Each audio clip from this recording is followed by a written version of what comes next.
Hey good people, and welcome back to the channel.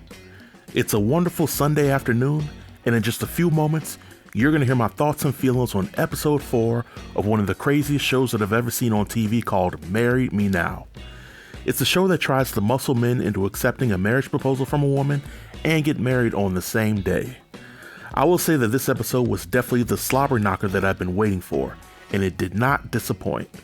But before I jump into things, my end of the year goal is to reach 1,000 subscribers, and every day I'm getting closer to reaching that goal. So if you want to help me reach the goal, if you enjoy watching my content, and if you haven't subscribed already, then feel free to hit that subscribe button because it'll help grow my channel. Also, over the past few weeks, several people who are either on previous episodes of Marry Me Now or people who know the cast members have been commenting on my videos. I truly appreciate the feedback and information that was provided, and I will have several questions for anyone who was on the show at the end of this video. But without any further delay, let's jump right into the review. Episode 4 of Marry Me Now shines its spotlight on Angela and Melquin. Angela and Melquin known each other since middle school, but they've been together for 7 years. They have 3 kids together, and in my opinion, they all look wonderful together as a family. So why haven't Angela and Melquin gotten married yet? Well, according to Angela, she used to bug him about wanting to get married to no avail, and she feels that Melquin is taking his time. During her discussion with host Rebecca, Angela is asked about the top issues that might make Melquin afraid to get married. Angela responds by sharing that Melquin's parents were never married, and that Melquin is a bit of a mama's boy. So right off the bat, there's a lot to unpack. Angela and Melquin have been together for a number of years, and in Angela's mind, Melquin has never shown the desire to marry her, despite the two of them living together and having children. What I would want to know from Angela is why she wants to marry Melquin, and did she ever have that one-on-one talk with him as to why he didn't want to get married? Because from what I heard thus far, I would be skeptical of Melquin being cool with being tricked into a marriage proposal and wedding on the same day. Speaking of being tricked, while Angela is out planning the entire wedding process, she has Melquin under the impression that they're going to be on a reality TV show called Not the Newlywed Game. So while Melquin is out and about, Angela first meets up with her mother Kathy to break the news. Angela tells her mother about the proposal, and the mother's facial expressions during the entire scene was very telling. It gave off one of those, I can't believe she's doing this vibe, and I was right there with the mother. The mother also feels that it's about time that the two of them get married, but she also feels that Melquin should have been the one to propose. Angela then tells her mother that if Melquin accepts the proposal, then the wedding will be in 3 days. And the mother's $1 million question is, why the rush? And I have to completely agree. The concept of the show makes no sense, and it feels like it's designed to either ruin relationships or further emasculate the men there. Angela's mother further shares that if Melquin doesn't accept the proposal, then Angela will likely stay with him nonetheless. And with Angela agreeing with the assessment, in my opinion, it makes the entire episode somewhat pointless. But after meeting with her mother, Angela then meets with her best friend Lakeisha to drop the news.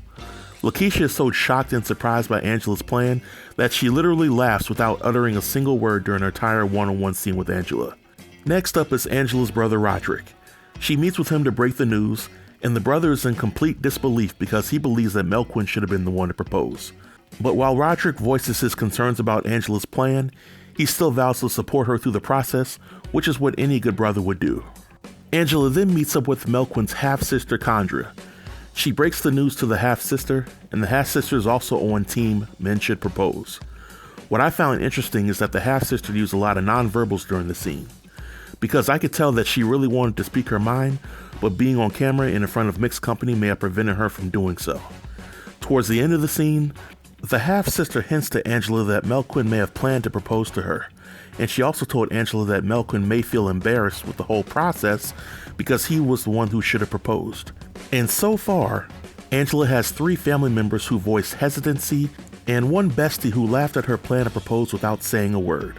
And if I were in host Rebecca's shoes, I would have offered Angela an out to avoid possible embarrassment of being stood up at the altar. Because at this point in the show, there were no signs that any of this would go as planned. But host Rebecca stood her ground and continued to encourage Angela to go through with the process. So we're finally on the day of the wedding, and Angela intentionally waited on this day to tell Melquin's mother about the plan. Keep in mind, during the entire episode, Angela, as well as other family members, were extremely hesitant to tell Melquin's mother about the proposal, and they had their doubts that she would be cool with it. So when the moment of truth comes, Melquin's mother is a little uneasy about Melquin not proposing to Angela, but she gives Angela's blessing nonetheless. But the moment Angela tells Melquin's mother that the wedding will be later that day, the mother's tone completely changes, and this is when we learn about the issues that Melquin and Angela have been having. And I have to side with Melquin's mother on this. If this show is indeed real, if the cast members are indeed real, and if the wedding is indeed real, then it would only make sense for the couple to work out whatever issues they had before getting married. And a show like this prevents any of that from happening. So we finally reach the moment when Angela is ready to propose to Melquin. While Melquin is distracted by production, Angela creeps up behind him and greets him in her wedding dress and makeup. She pops the question, and Melquin agrees to marry her without asking any questions. But when they get in the car, this is when Melquin's true feelings start to show. He tells Angela about how he feels about the whole process, and what could have been a promising day is starting to turn into a slow train wreck. As they arrive to the wedding venue, more doubt seems to seep into Melquin.